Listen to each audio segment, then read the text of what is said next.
कुबेर जी वो देवता हैं जिनको धन का अधिष्ट देव भी कहा जाता है, जिसको धन का अधिष्ट देव भी कहा जाता है। इस चीज को बड़े ध्यान पूर्वक हम लोगों को समझना पड़ेगा। आपके जीवन के अंदर जितना भी धन आ रहा है, अब एक्चुअल में ये वो एनर्जी फील्ड है जिससे आपके जीवन में धन आता है, जो एक्चुअल में आपके प्रोडक्ट को सेल कराता है, आपके क्लाइंट को कन्वर्ट करता है, आपके जीवन के अंदर पैसा लेकर आता है, आपके अकाउंट में सैलरी लेकर आता है। जब तक सोमा एनर्जी फील्ड किसी व्यक्ति का एक्टिवेटेड नहीं है, तब तक उस व्यक्ति का प्रोडक्ट बिकता नहीं।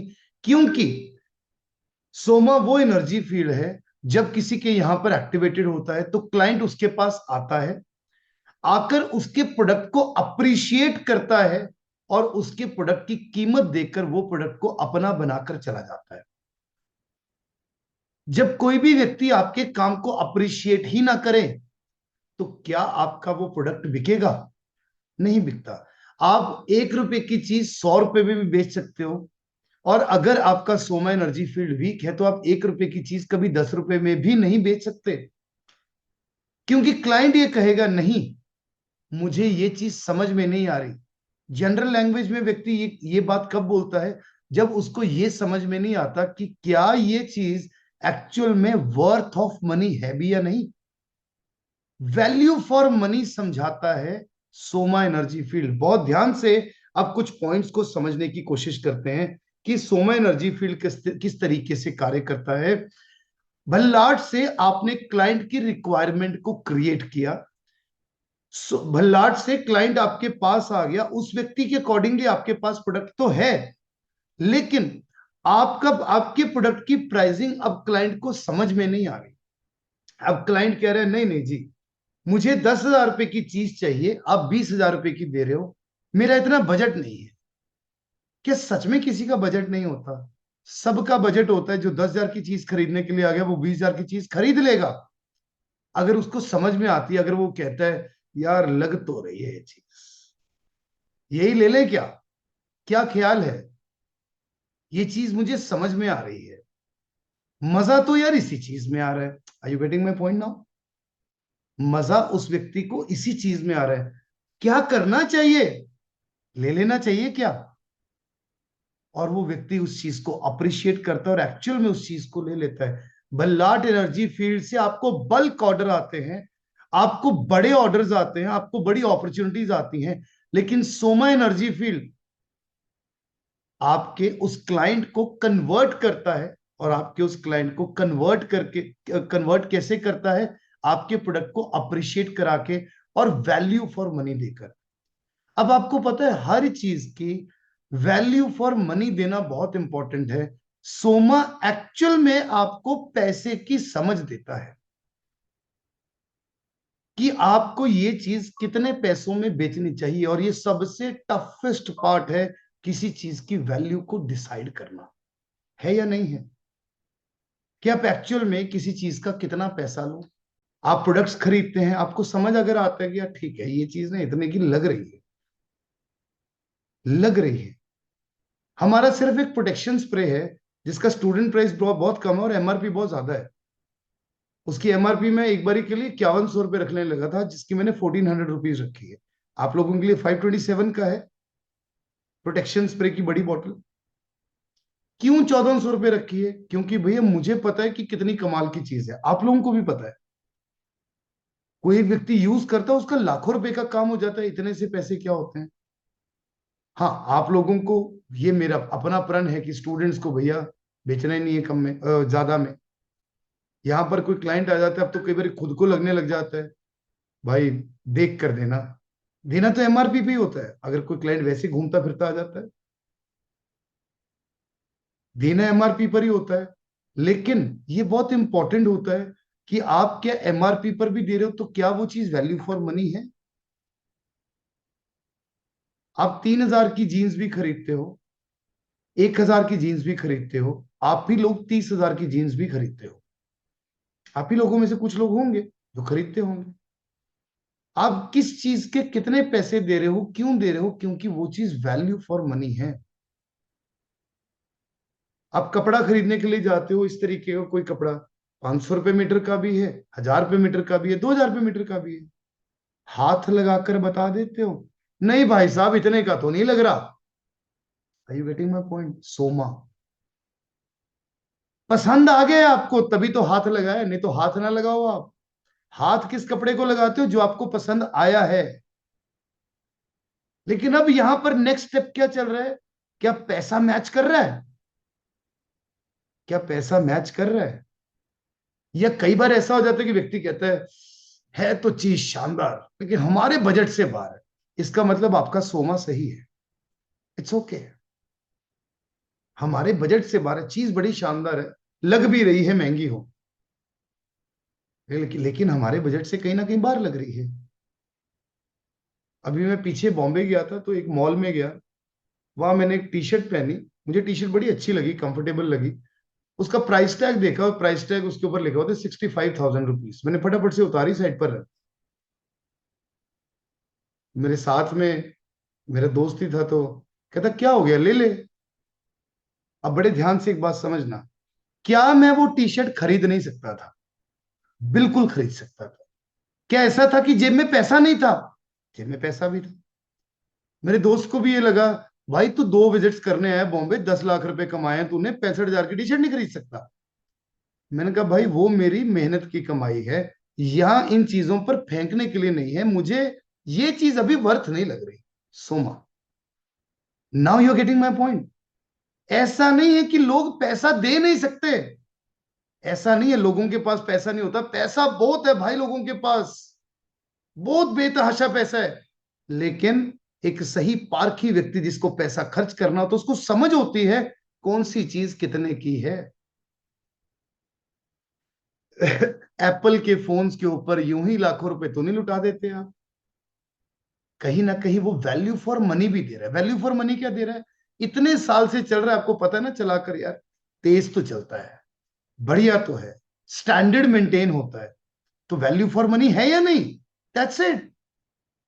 वहीं पर दूसरे फोन भी हैं इतने इतने महंगे, आप कहते हो नहीं यार, 20,000 का फोन ले लो, 50,000 का फोन ले लो, एक ही जैसे तो दिखते हैं, अंदर की फंक्शनिंग बहुत जबरदस्त है, भले ही इंटरनल फंक्शनिंग जबरदस्त है, लेकिन वैल्यू फॉर मनी नहीं हुए, तो वो फोन बिकते भी नहीं है। फिर मैक्सिमम कौन सा बिक रहा है? 20,000 का फोन, 20 से 25 वाला मैक्सिमम। वैल्यू फॉर मनी आपको समझ में आना बहुत इंपॉर्टेंट है। और ये एक वास्तु कंसल्टेंट, सबसे पहले मैं आप लोगों की लाइफ को यहां पर बदलने की कोशिश करूंगा, फिर आपके क्लाइंट्स की। सबसे पहले आपको इस समझ में होनी चाहिए आप किसी व्यक्ति को दे क्या रहे हो। अब आपको मैं अपना स्ट्रक्चर बता देता हूं तो आपको समझ में आ जाएगा। मैं किसी की ऑनलाइन कंसल्टेशन करता हूं 1 घंटे की, राइट, बेसिकली 40 से 50 मिनट को। उसकी फीस ब्रैकेट बहुत छोटी है, 25 से 50 हजार रुपए। अगर उसी में एस्ट्रोलॉजी कंसल्टेशन है आधे घंटे की, वो सिर्फ 9500 की। कितनी फी ब्रैकेट कम होगी, समय उतना ही लग रहा है। लेकिन एस्ट्रोलॉजी में लाइफ अपग्रेडेशन कितनी होगी, वास्तु में लाइफ अपग्रेडेशन कितनी होगी, क्यूमुलेटिवली लाइफ अपग्रेडेशन कितनी होगी, वैल्यू फॉर मनी उससे डिसाइड होगा। Personal meeting 1 hour 50,000 rupees fix price है, उसमें कोई वास्तु नहीं, कोई एस्ट्रोलॉजी नहीं। उसमें क्या है, आप आइए, आपको जो प्रॉब्लम है मैं देखूंगा मुझे कैसे सॉल्व करना, भले वो हीलिंग से करूं, क्रिस्टल से करूं, कैसे मर्जी करूं, वो मुझे देखनी है। पर मुझे ये पता है मुझे वैल्यू फॉर मनी देनी पड़ेगी, कुछ भी हो जाए। फिर जब आ जाती है ऑफलाइन कंसल्टेशन। अब ऑफलाइन कंसल्टेशन में स्टार्टिंग फीस 5 लाख रुपीज से शुरू होती है, स्टार्टिंग। स्टूडेंट्स के लिए कोशिश कर लेते हैं कि चलो भैया थोड़ा कम ब्रैकेट कर ले, लाइफ अपग्रेड हो जाए, क्योंकि मेरा कनेक्शन बन जाता है, नहीं तो फिक्स है, इतने से शुरू होगी। स्टार्टिंग का मतलब क्या है, कितना बड़ा प्रोजेक्ट है, कितना क्या है, और आज तक बहुत अच्छे अच्छे लेवल पर फीस ली भी है, लेकिन उस फीस को कैसे जस्टिफाई किया जाता है। एक बारी मैं ठोकर बोल देता हूं, एक विजिट करूंगा, एक से ज्यादा नहीं, कनेक्टेड रहूंगा। जब व्यक्ति की लाइफ ऐसे ऐसे ऐसे ऐसे धीरे धीरे करके अपग्रेड होती है, तो उसको ना ये अमाउंट इतनी सी लगने लग जाती है, इतनी सी। भैया अगर आपने मुझे इतना दिया है और अगर आपने अपने जीवन में फिर 50 लाख कमाया, फायदा तब है। नहीं, कोई फायदा नहीं है। ऐसा नहीं है कि मेरे को 5 दे दिए और पहले वो 5 पूरे करने में लग गए, ये पूरे कैसे हुए, वो पूरे नहीं होते ऐसे। हम जुआ थोड़ी खेल रहे हैं। वहीं पर जो वास्तु कंसल्टेंट्स लोगों से जितने भी फीस लेते हैं, वो जस्टिफिकेशन के अंदर क्यों नहीं आ पाता। मैं भी पहले कम ही लेता था, लेकिन उस फीस के अंदर मुझे प्रॉब्लम क्या आ रही थी, कम के अंदर मैं व्यक्ति को 1 साल की कमिटमेंट नहीं दे पा रहा था। बहुत साल पहले मैं सिर्फ 50,000 रुपये लेता था, व्यक्ति के पास हो आता। लेकिन उसके बाद तो भैया, कभी व्यक्ति का 15 दिन बाद फोन आ रहा है, कभी 20 दिन के बाद फोन आ रहा है, 1 महीने के बाद आ रहा है। आएगा भी, प्रॉब्लम्स आती हैं। ये समझ ही नहीं आती थी कि इस व्यक्ति से अब दोबारा पैसे मांगे, क्या करें क्या नहीं करें। एक व्यक्ति का घर आज से 9 साल पहले बनाया था, वो भी रोज ऑफिस के चक्कर काट रहे जी, एक विजिट करके जाओ। मैंने कहा मेरे भाई तब 25,000 रुपये लिए थे उस टाइम पर, और तब से जीवन में कितने बदलाव आ गए, और अभी भी वो कह रहे हैं एक बारी घर पे आके जाओ। तो रूल्स एंड रेगुलेशंस अपने लिए बनाए। इसका ऑपोजिट 180 डिग्री क्या है? यम। देखो मैं कैसे आप लोगों को हर चीज रिलेट करके बता रहा हूं। तो रूल्स एंड रेगुलेशंस अपने लिए बनाए, और साथ ही में अपनी ब्रांड वैल्यू इस तरीके से बनाई कि अगर अब कितने भी पैसे मांग रहे हैं तो लोगों को ये समझ में आता है, ठीक है जी, इतने ठीक लग रहे हैं, इतने ठीक लग रहे हैं। अभी ऐसा तो नहीं कि जबरदस्ती भैया मैं तो 50 लाख रुपए लूंगा, नहीं भाई सॉरी, अभी नहीं। आ जाएगा समय तो ले लेंगे, समय समय की बात है। जब मुझे लगने लग जाएगा कि हाँ, किसी व्यक्ति की लाइफ को हम इतना ट्रांसफॉर्म कर सकते हैं, या हो रही है, या वैसा क्लाइंट है, तो ठीक है, वो भी देख लेंगे। लेकिन क्या आप इससे अब अपनी फीस को तय कर सकते हो? मैं कौन सा आज ही से पैदा होते से लेने लग गया था। लेकिन एक चीज आप लोगों को भी जरूर देख लेनी है। मुझे मेरे गुरुजी ने उस समय पर कहा था कि बेटा कम फीस शुरू में नहीं लेनी, तो अपनी स्टार्टिंग फीस 2012 में ही 23,000 रुपये थी। भले ही 3 साल एक भी पैसा नहीं मिला कहीं से, मुफ्त में करने पड़े थे, दिए नहीं किसी ने। कोई व्यक्ति पूछता कि कितनी फीस है, 23,000 रुपये फीस है। बेसिकली 25 मांगता था मैं। फिर मैंने एक आधे साल में न्यूमरोलॉजी पढ़ी, फिर 23 करी थी। न्यूमरोलॉजी बाद में पढ़ी थी, पहले 25,000 रखी थी। देता ही नहीं था कोई, करे क्या। लेकिन मैं फ्री में कर देता था। उससे धीरे धीरे करके नाम बनाया, किया। एक अपने अंदर सिस्टम बनाकर रख लेता, 500,000 रुपये लेने नहीं, वो आज तक भी नहीं लिए। तो वैल्यू फॉर मनी को समझना बहुत इंपॉर्टेंट टास्क है। आप एक प्रोडक्ट बेच रहे हो, आप एक प्रोडक्ट को कितने भी पैसों में बेच सकते हो। मैं बेचता हूं कोई प्रोडक्ट है, जैसे कि ब्रास का प्रोडक्ट है, पूरी दुनिया को पता है कि ब्रास 1200-1300 रुपए किलो आता है। ओपन गेम है, मैं उसको 3,000-5,000 रुपए किलो में बेच नहीं सकता। भले ही मैं एमआरपी पर भी ले जाऊं, मैं नहीं सेल कर सकता। ओपन गेम है ना। लेकिन मुझे बल्लाट क्लाइंट की रिक्वायरमेंट के अकॉर्डिंगली वो प्रोडक्ट को भी रखना पड़ेगा। प्रोटेक्शन स्प्रे मेरी यूएसपी है, वास्तु सॉल्ट मेरी यूएसपी है। आपके लिए 257 का वास्तु सॉल्ट है, लोगों के लिए 725 का, और रोज का 100 डब्बा अमेजोन पे बिकता है। प्रोटेक्शन स्प्रे 1400 का हमारी वेबसाइट पर, ऐप पर एमआरपी पर सेल होता है। एमआरपी पर क्या मैं उस चीज की वैल्यू दे रहा हूं? क्या लोग उस चीज को खरीद रहे हैं कि भैया ठीक है, कुछ भी नहीं है अमाउंट, 700 रुपए का डब्बा खरीद रहे हैं, 2 महीने चल जाता है, और क्या चाहिए। एक प्रोटेक्शन स्प्रे की बोतल खरीदी, 2-2 3-3 महीने चल जाती है, और क्या चाहिए। वैल्यू फॉर मनी आप लोगों को समझना पड़ेगा हर एक चीज को।